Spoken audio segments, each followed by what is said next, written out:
చిత్తూరు జిల్లా కుప్పం కొత్తపేటలోని శ్రీ ఓం శక్తి అమ్మవారి దేవస్థానంలో పూజా కార్యక్రమాలు ఘనంగా నిర్వహించారు। ఈ కార్యక్రమంలో భక్తులు భారీ సంఖ్యలో పాల్గొని అమ్మవారిని దర్శించుకొని తీర్థ ప్రసాదాలు స్వీకరించారు। ఈ సందర్భంగా ఆలయ అర్చకులు బాబు మాట్లాడుతూ దేవాలయం నిర్మించి 35 సంవత్సరాలు కావస్తుందని, ఆ రోజు నుండి ప్రతి సంవత్సరము అమావాస్య రోజున ఘనంగా పూజ, భక్తులకు అన్నదాన కార్యక్రమాలు నిర్వహించడం జరుగుతుందని తెలిపారు।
వేల్మరత్తూరు ఆదిపరాశక్తి సిద్ధపీఠమైన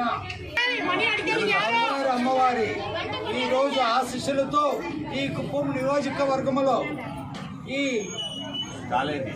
కాలేజీ జయప్రకాష్ రోడ్లో ఉన్న ఓం శక్తి దేవాలయంలో అద్భుతమైన ఒక అవకాశం ఏమరంటే అమావాస్య అనేది వచ్చి మహాభాగ్యం భక్తాదులకు ఈ రోజు అన్నదానం చేసి భక్తాదులకు అందరికీ అమ్మవారికి నైవేద్యంతో అందరికీ సమర్పిస్తున్నారు।